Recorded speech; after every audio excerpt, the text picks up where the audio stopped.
To me, it's sickening. It's almost to the point where it makes you cry sometimes. Why did you do it, Chief? How many of your students have been shot and killed? 63.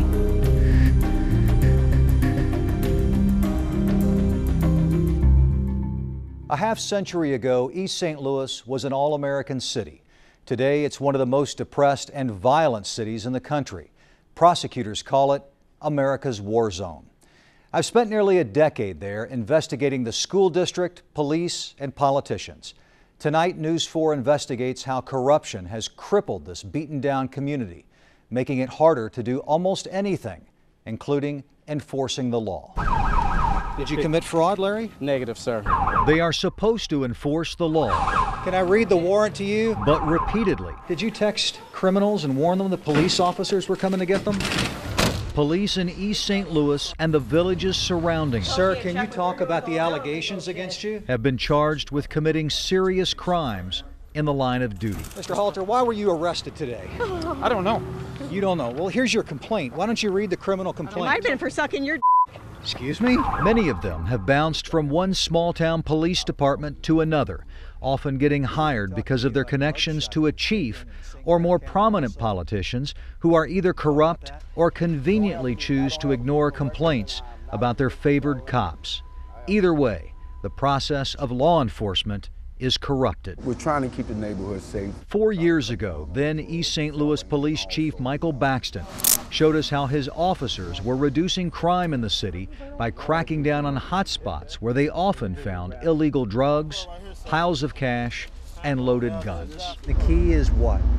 The key is visibility, deterrent, contact with the public. It sounded good, but months later, our investigation revealed many reasons why the department lacked credibility in the communities it served. Our review of court documents showed that 1 out of every 4 East St. Louis officers had criminal arrest records. 4 were convicted of battery or assault. Even Chief Baxton had a mugshot. Chief, I'm asking you if you can explain why you are in this mugshot. I can't explain it. The state's attorney at the time, Bob Hayda, told me that he had identified 15 current and former East St. Louis police officers who lacked the credibility needed to be an essential witness in criminal cases. In each case, he told East St. Louis officials in writing about the officers in question. Most of them were still on the police force, actively investigating criminal cases. We were there when a murder suspect was freed because Hayda believed the cop who failed to videotape his alleged confession lacked the credibility needed to be a key witness in the case. We were forced, because of the police misconduct, particularly by Officer Perry, to dismiss the case. It's a tragedy. It's a tragedy for the victims, the victim survivors. It's also a tragedy for the citizens of East St. Louis. The controversy over Baxton's management style grew when News 4 Investigates disclosed that Baxton told Illinois State Police they would no longer be automatically included in East St. Louis murder investigations. He claimed he would contact them as needed, then never asked for their help. 15 months later, the evidence in more than 50 East St. Louis murder cases sat in the state police offices, untouched by the East St. Louis Police Department. That is shameful. It's wrong.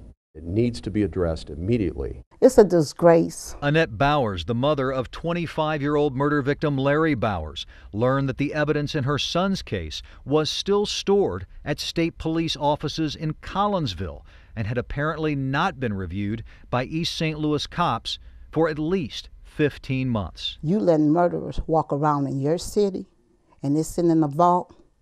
What if it had been your child that was shot twice in his chest, that was cursed and left to die on the street? Shortly after we exposed Baxton's decision on state police involvement, he bowed to pressure and invited state police to assist with all homicide investigations. But the credibility problems went much deeper than just Chief Baxton and some of his cops. We're going to make sure that everybody we hire has a clean record. Back then, Anthony Tarvin was the chair of the East St. Louis Police and Fire Board. Our investigation also revealed that Tarvin had been accused of aggravated assault, and battery in 6 different incidents during the previous 2 decades. He was not convicted in any of those cases. You are on the Police and Fire Board. Do you think that your record should disqualify you from that position? It hasn't. Not long after our reports, Tarvin and Baxton both resigned, even though East St. Louis Mayor Alvin Parks continued to support them. Chief Baxton. Yes, sir. Baxton became the police chief in Allerton, a small village just south of East St. Louis. He had hired his son Michael Jr. as a cop in East St. Louis. He hired him again in Allerton, and this time made him chief of detectives. In Allerton, 2 women accused Baxton Jr. of violating their civil rights and roughing them up physically during police investigations. I got slammed on the hood of his police car several times. So he was actually dragging her across the gravel. Yes, out of her clothes. Out of her clothes? Yes, She was naked. out of her shirt, naked. They also accused his father, the police chief, of failing to properly investigate those complaints. So per my Department of Policy and Procedure, I'm not allowed to speak with you. You have to speak with the Chief of Police. In Allerton, village leaders may proclaim Jesus as Lord, but criminals ran the government, so public officials are often cut a lot of slack. Last year, our investigation found the city administrator and public works director were both convicted felons who had recently served time in prison. Mr. Halter, you're accused of a very serious crime in this criminal complaint. Can you address this? Now, Allerton Public Safety Director Harry Halter is facing a charge of official misconduct. He also owns a tow lot that got the city's impounded vehicles and was widely accused of charging the vehicle's owners ridiculously high storage fees. The men, women, and children that live in these struggling neighborhoods deserve credible law enforcement. We can't break the cycle of poverty. We can't break the cycle of violence. We can't give these kids some kind of chance at a future if there is no public safety. No comment. None of that bothered Allerton Mayor Randy McCallum, who repeatedly supported the public officials who were investigated, charged, and in some cases convicted of crimes. But that's not surprising. Allerton's tolerance of official misconduct goes back decades. The people here loves me. They come by to see me, they call me. They wish I was mayor. Callie Mobley became mayor of Allerton in 1981, serving 19 years in office. After she became mayor, her husband Jimmy got promoted to run the streets department. Federal prosecutors allege the couple stole more than $240,000 in cash and services from the poverty-stricken village. Ms. Mobley was convicted of tax evasion and served 2 years in prison. I think corruption is a big problem. How do you define corruption? What is corruption? I guess I'm going to use your word that you said, crook. And I didn't like the sound of it, but it's true. I think that we as a people that goes into things like that, I think that we think that maybe we can get away with something. I never wanted to get away with anything. I mean, once they say, you did this and you did that. Up until that point, you were getting away with it. But I always felt bad. You felt bad while you were getting away with it. Yeah. But you kept doing it. I know. So you couldn't have felt too badly. Well, I felt bad. Her story is a lesson of the poor bowing to temptation. Mobley says when she first became mayor, she was making only $600 a month. Then, because she had access to more money and power than she ever imagined, she essentially got the keys to her own kingdom, and she quickly abused the privilege. Because you were breaking the law, you were able to get a better quality of life. But it was wrong. It was wrong. No one would excuse it. No. But you were and able I would to buy. Want them to. But you were able to buy nicer clothes. Yeah. You were able to buy a nicer car, right? Right. Probably nicer furniture. All those things because you were a crook. That's what you said. You got to change that name. But is that right? You get the dictionary, you go in and find another word for that. but yeah, you're right. But in fairness, you were a crook. Yeah. And it's hard to accept that. I don't like the terminology, but you were right. You're right. Others followed her example and also paid the price. Early this year, federal agents raided the home of then-Mayor Randy McCallum, who eventually pleaded guilty to stealing $1,000 from the village and attempting to deal crack cocaine. Just a few months after we confirmed Chief Baxton's 30-year-old felony convictions, he was caught in a federal sting operation after stealing what he thought was police evidence. A few months after what was then a still secret sting, East St. Louis rehired Baxton as police chief. 7 weeks later, Baxton pleaded guilty to theft and lying to federal agents. Do you feel like you made a bad decision when you hired Michael Baxton? No. We interviewed East St. Louis Mayor Alvin Parks the day after Baxton pleaded guilty. Mayor, you have to know how this looks on the city of East St. Louis. You hire a chief, he stays here for 7 weeks. What do you want me to do, Craig? And then he pleads guilty to 2 felony counts for misconduct and theft, lying to federal agents, while he's the police chief of one community, and he lied to them while he was the police chief of your community. Okay. I mean, is your job to punish us now? Are you here to crucify us? We turned the page when Mike Baxton resigned yesterday. We hired a new chief. We are here to pray with, work with, and fortify that new chief of police and the East St. Louis Police Department. Why did you do it, Chief? But that culture is tough to change. On the day Baxton pleaded guilty, a uniformed police officer driving a marked East St. Louis police car picked him up and drove the former chief to his car. That driver, Officer Rudy McIntosh, had been an informant for federal prosecutors during a previous criminal investigation into corruption in East St. Louis city government. You really think it was appropriate? Really? Yeah. That misplaced loyalty for the former chief happened on the first full day in office for Mike Flory, the new police chief. No, that was not an appropriate thing to do. During the last 2 months, state police and federal agents have joined East St. Louis Police on a series of initiatives that have helped solve old murder cases and crack down on violent crime. The efforts have been so successful that they're being expanded. When we come back, the high price of a beaten down housing market and its impact on the poor.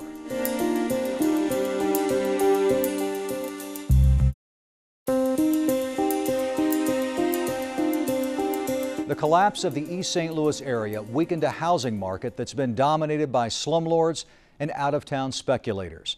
Vacant houses seem to be everywhere. The impact on residents is often devastating. Smoke fills the sky as another fire rages in East St. Louis.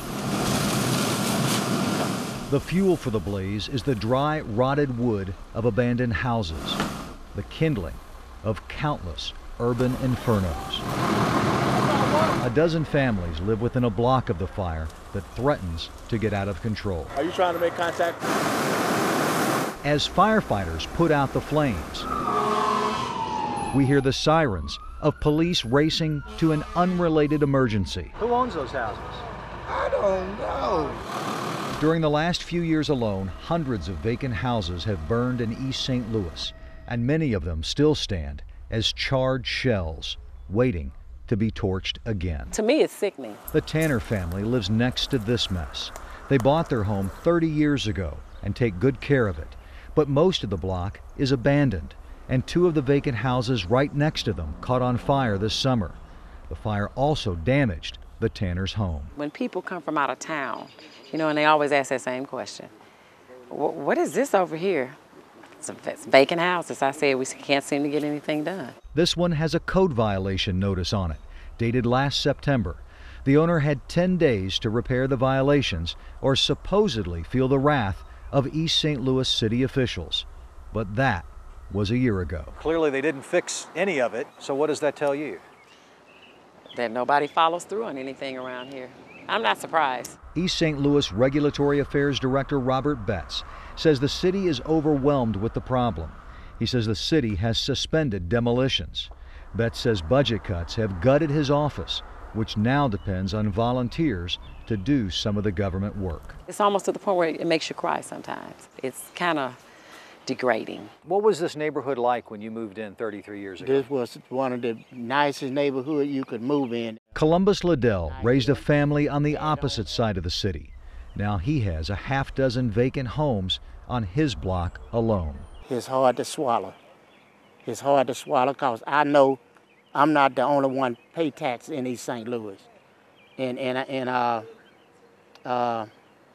at least East St. Louis could show us what they're doing with some of the money. The city has put little effort into going after the people responsible for these properties. The city just hired a collection agency. That's correct. Why didn't the city hire a collection agency years ago? Well, we have had collection agencies in other areas. We sought it another way, and then we said, let's stop doing it the way we've been doing it. Is that because it wasn't effective? It wasn't as effective as we needed to be. Ceron and Associates has been one of the biggest property owners of rundown housing in East St. Louis for more than 50 years. The family-owned slum real estate empire owns about 500 houses and vacant lots. Many of them look abandoned. But a News 4 investigation found that within the last year, the city of East St. Louis had only cited 13 of their properties for code violations. I was desperate because I didn't have anywhere to live. Mahogany Burns bought this house from one of the Ceron's companies. She wasn't required to have any credit, only a relatively small amount of cash up front.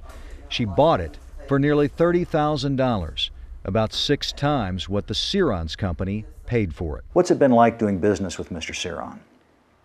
It's been like hell. The kitchen needs major repairs. A bedroom is missing a large part of the ceiling, and the roof appears rotted. It looks like it's wet. It looks like it's gonna fall in. The basement smells of old sewage and mold. The sheetrock is coated with what appears to be mold, and exposure to it could create health problems for her. That's why I keep the door shut and I don't come down here. Ms. Burns pays $400 a month, plus the property taxes, utilities, and is responsible for all repairs. The one-year agreement has a final payment of $25,935, and it's due in 7 months. Do you think you'll ever pay off this house? No. They know I won't.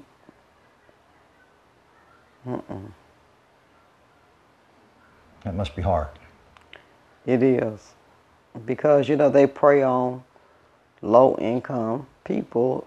They think they're getting a deal. Over the last 4 years, we've interviewed other people who misunderstood their contracts with Ceron and Associates and realized too late that they got a lousy deal.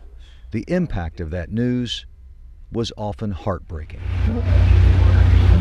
I don't think there's any other way to put it except that it's predatory. Brendan Roediger, an attorney at the St. Louis University Legal Clinic, is suing more than a dozen companies based out of the offices of Ceron and Associates for repeatedly violating housing ordinances. What we're asking for is injunctive relief requiring that he actually get these properties up to code, and obviously damages for our clients who have had to live in houses that, quite frankly, you or I would never live in. The county assessor has appraised Ms. Burns' house for $61,000.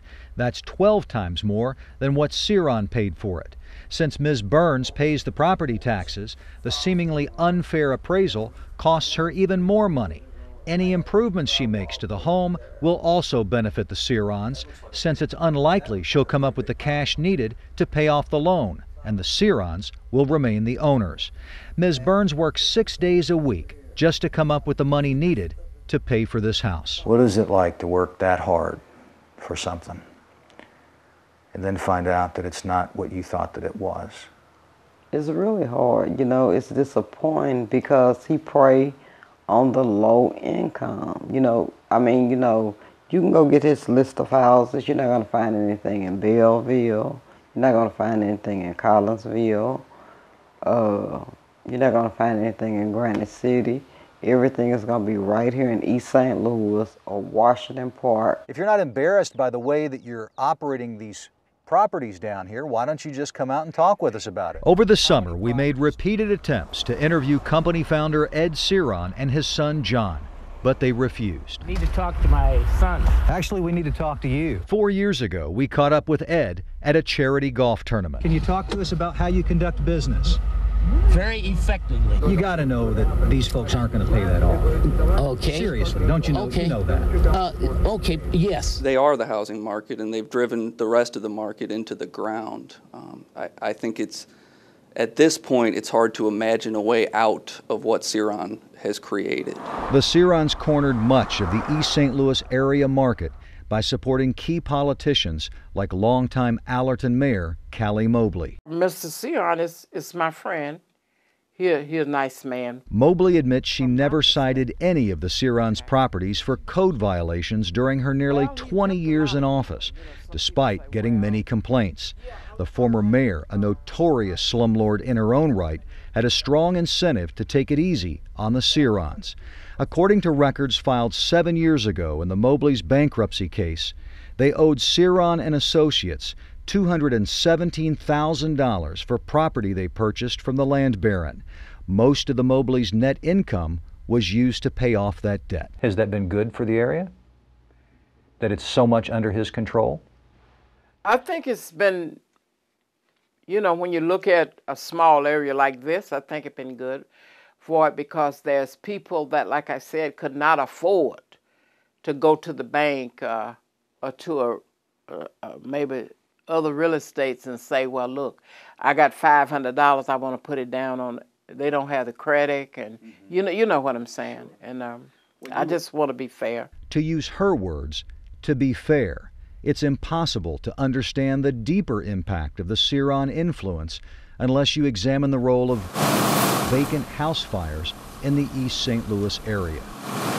A decade ago, the Illinois Fair Plan, the insurance group for Illinois residents who can't qualify for any other insurance, stopped insuring houses in the East St. Louis area owned by the Sirons because they had so many fires and the insurance group's payouts to the Sirons were so high. That means residents who live in Siron homes can't get fire insurance either. Apparently you did admit that your properties have an unusually high number of fires. Numbers speak for themselves. Do we have a lot of losses? Certainly. Do we evict people that don't pay? Yes, sir. Do some of them have fires that just happened? Yes, sir. Now, do we go out and put the finger on anyone? No, sir. If you weren't living here, I'd be homeless. you would be homeless. Yes. This is your last stop. Yes. Following our recent stories about slumlords and speculators, prosecutors ordered 24 landowners, including the Sirons, to fix up their property. If they refuse, prosecutors are prepared to pursue possible criminal charges against them. When we come back, strip clubs and much more, the impact of a local economy driven by vice.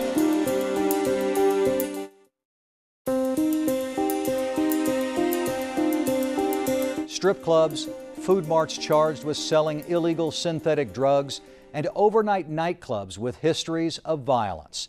Those are usually the kind of businesses most people don't want in their communities, but many East St. Louis area politicians have embraced them. Friday night in the Hustler Club. The multi-million-dollar operation is part of the biggest industry in Washington Park, a poor village just north of East St. Louis. There are 10 strip clubs here, one for every 500 residents. The community has embraced us, and specifically the leaders of this community. A decade ago, then Washington Park Mayor Sherman Sorrell and his wife joined Hustler founder Larry Flynt for a ribbon-cutting ceremony to mark the club's grand opening. 2 months before that ribbon cutting, campaign finance records show the mayor received political contributions of $7,000 from the club that changed its name to Hustler. It was by far his largest campaign contributions. Sorrell declined to be interviewed for this program. Well, why would we want to be anywhere else? Inside Hustler, virtually all the employees and customers are white. There's plenty of money, and no one feels neglected. Outside the club, nearly all of the residents are black, many of them are poor, and the village looks largely abandoned.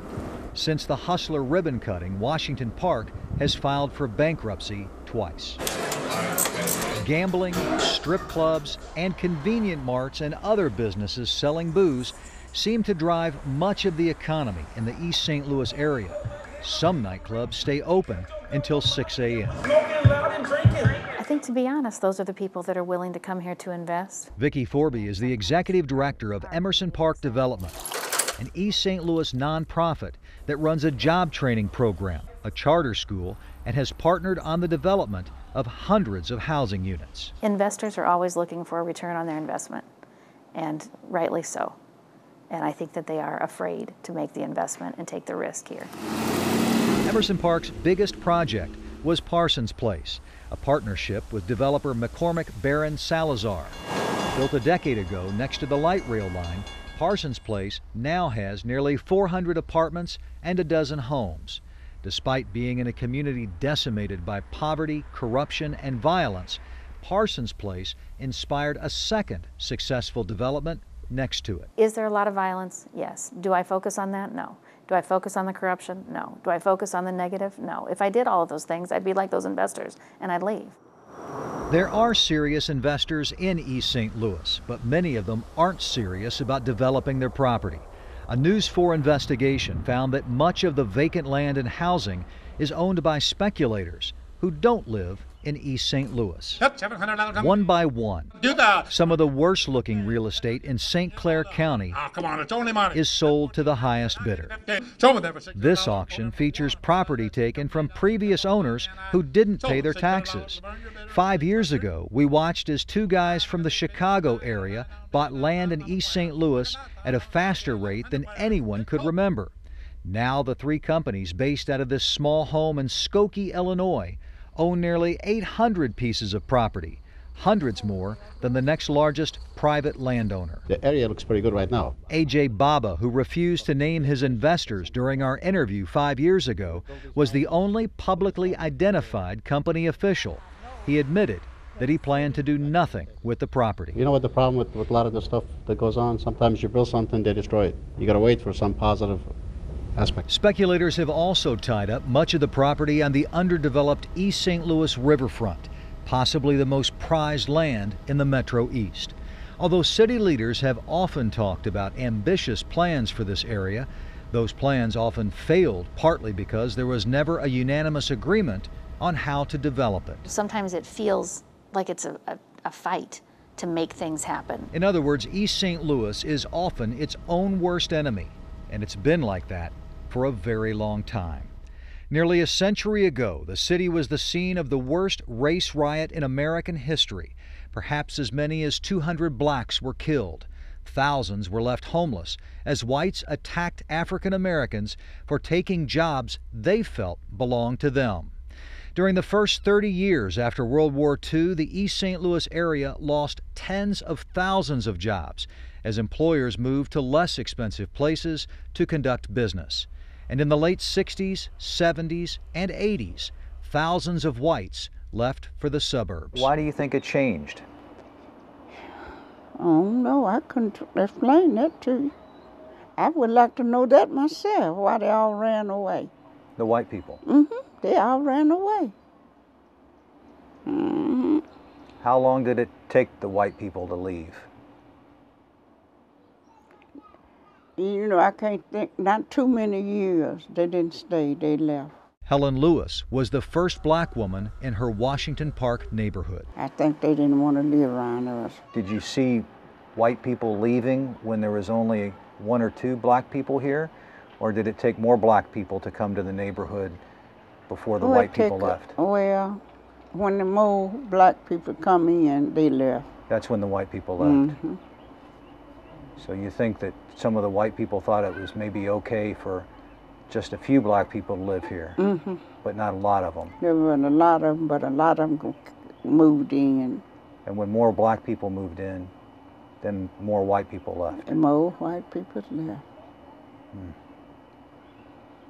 How did that make you feel when that happened?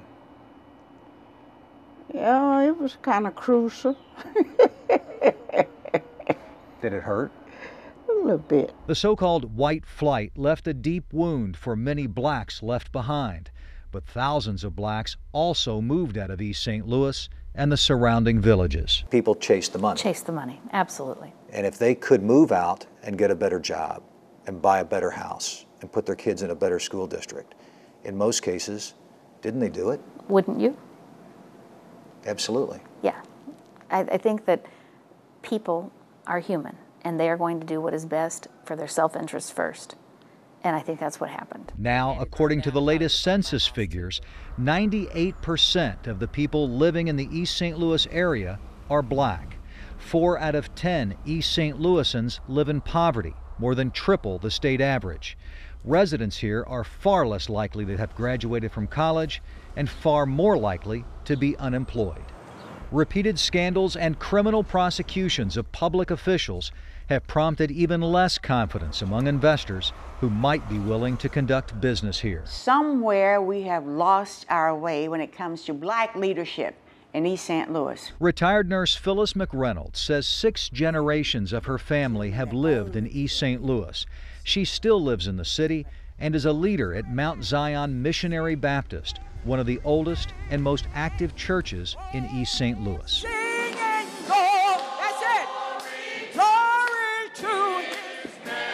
Her activities and her photo collection are evidence of her commitment to family. Years ago, she wanted to open a family-style restaurant in East St. Louis and tried to get government support, but she says city officials didn't help, and eventually her dream died. Never heard from anyone in reference to it. Never got to first base. Crown Food Marts not only got to first base, they also received millions of dollars in government tax breaks. During repeated visits to those businesses, we noticed that the overwhelming majority of employees are men of Middle Eastern descent, just like the owner, who lives in the $700,000 home in West St. Louis County. How many Arabs do you know live in East St. Louis? And yet they own the businesses. The people who own the businesses don't spend their money in East St. Louis. They take it back to where they live. And then we are allowed to just fall apart. East St. Louis no longer allows clubs to stay open past 3 a.m., even though the mayor thinks that's a mistake. Mayor Parks insists that the Casino Queen and the Crown Food Marts have been great investments for the city because they produce millions of dollars in revenue every year. Although he admits Crown hasn't hired enough local residents, especially considering it received massive tax incentives that were made possible by local taxpayers. When we come back, a look at some possible solutions to the enormous challenges in East St. Louis.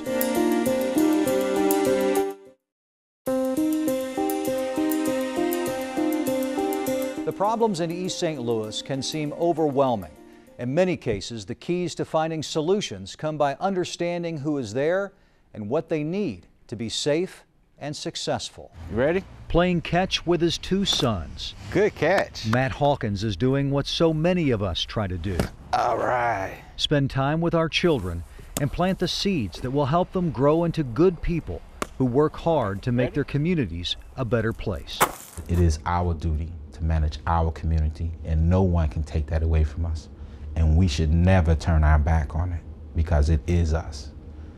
And when we accept our responsibility, a beautiful community is almost automatic. Matt, the president of a nonprofit watchdog group, and his wife Kim, a recruiter for a major bank, are raising their boys in Parsons Place, one of the most successful developments in their hometown of East St. Louis. There were opportunities to go other places, but my heart was just to come back here and be part of my family and do my part. The Hawkins say that part is difficult in a depressed and unstable city where many people feel afraid to challenge authority, especially when they've been led to believe that some of the people in positions of power are their friends. We have to redefine what a friend means. For me, a friend is a person that understands that Matt Hawkins has been through a lot, and he's not going to throw it away for some favor for somebody that's doing wrong. So what would make things better?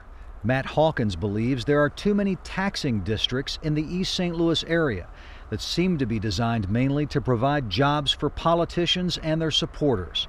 If you eliminate what he calls wasteful spending at local townships and the election board, he believes it will reduce the impact of corruption and increase the amount of money available for services like code enforcement and public works. What is it like to try to fight for the truth in East St. Louis?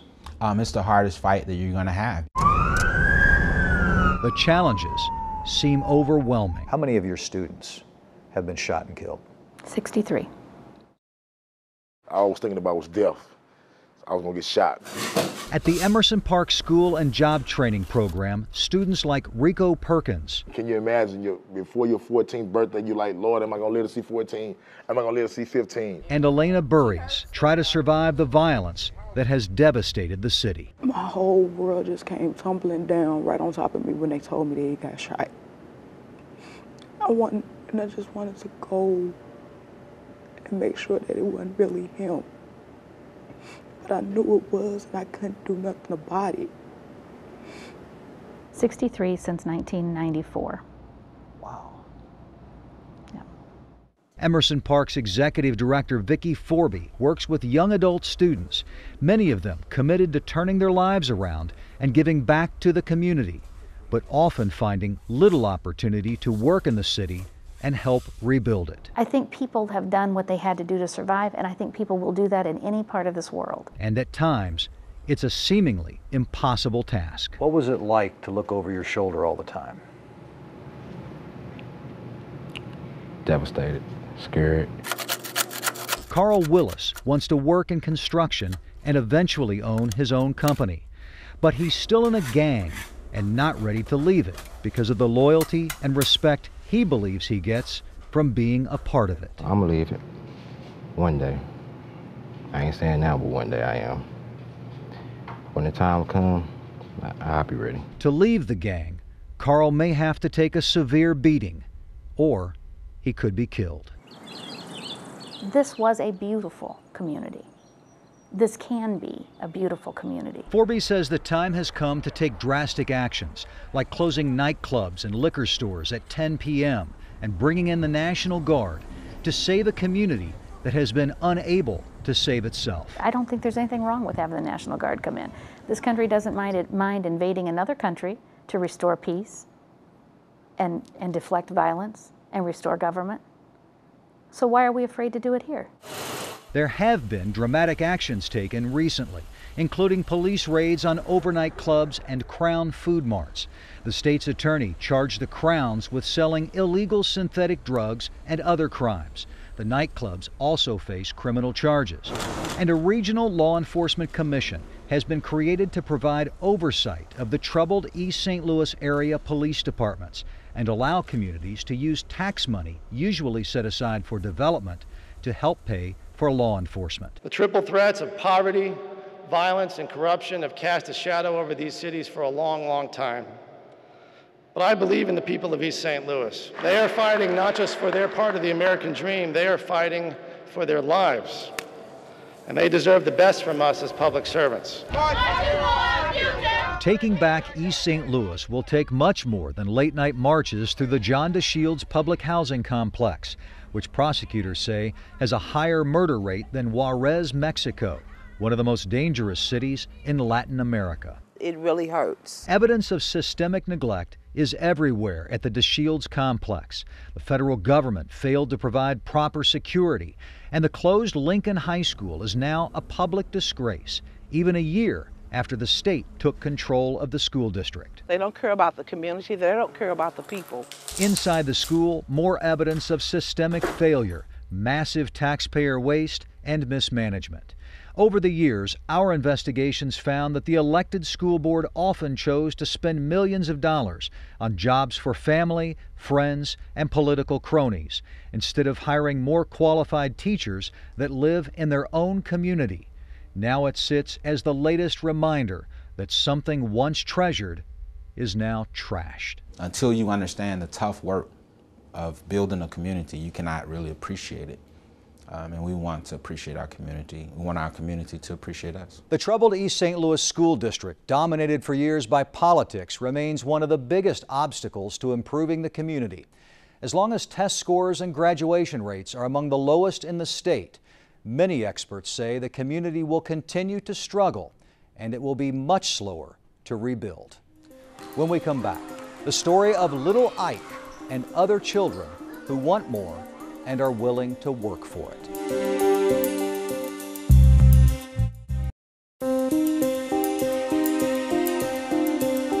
One of my favorite places on earth is an old brick building on the corner of 6th and Summit in East St. Louis.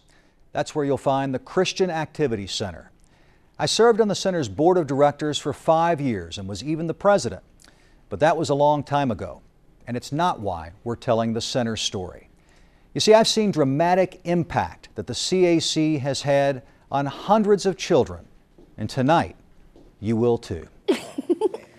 8-year-old Ike Packer loves to laugh, especially at me. You know what I'm really afraid of? I'm afraid of spiders. We met little Ike, as he's called, at the Christian Activity Center, one of the safest places in one of the most dangerous neighborhoods in East St. Louis. It seemed like a good place to talk about our fears. Do you feel safe walking down the street? Nope. Really? What are you afraid of when you walk down the street? Scared of people chasing me. People be having guns. Little Ike's fear has deep roots. 2 years ago, his 17-year-old brother Kenny was shot and killed as he walked to school. What do you want to be when you grow up? Police. Really? How come you want to be a policeman? Because you help save people. Do you know anybody who needs saving? My brother, Kenny. Your brother Kenny?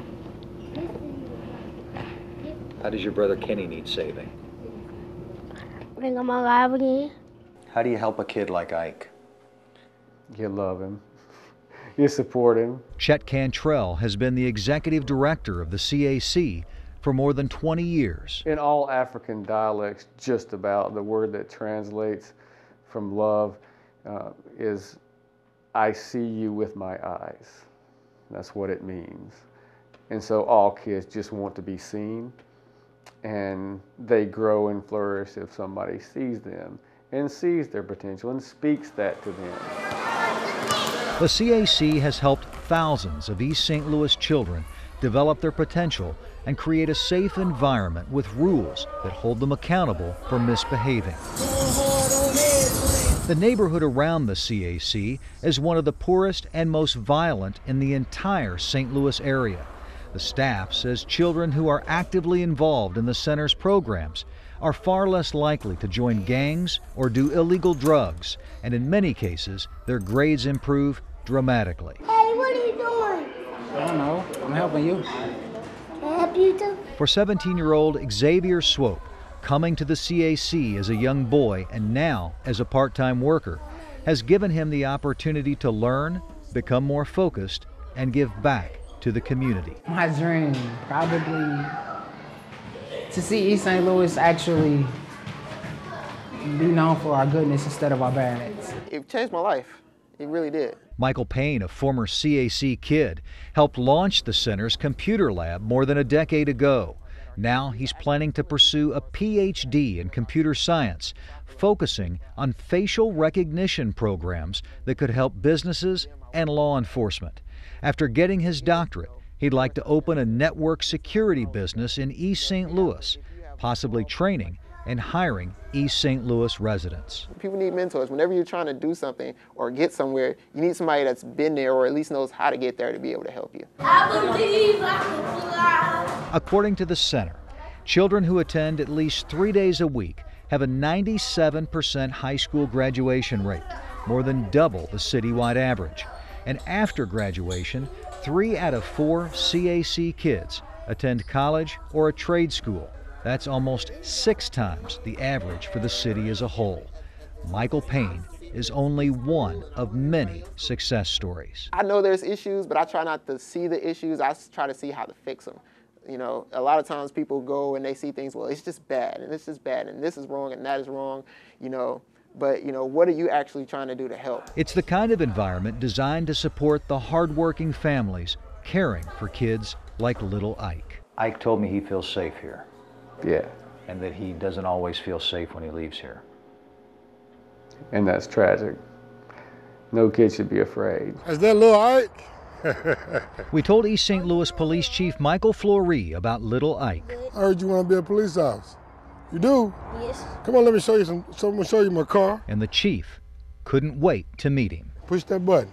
Now hit the bottom button. There you go. Hit it again. There you go. And say test 1, 2. Test 1, 2. There you go. We all have dreams. You remind me when I was little too. You look just like me. It's too late for little Ike's big brother. So you can be whoever you want to be. Whether it's a police or astronaut or whatever you want to be, you can be it. But it's not too late. Give me a hug there, buddy. For little Ike. Our job is to do what we can to let little Ike be somebody one day. He can be whoever he wants to be. Good kid. You can learn more about the CAC and many other terrific organizations in East St. Louis by going to our website, KMOV.com. Some final thoughts in a moment.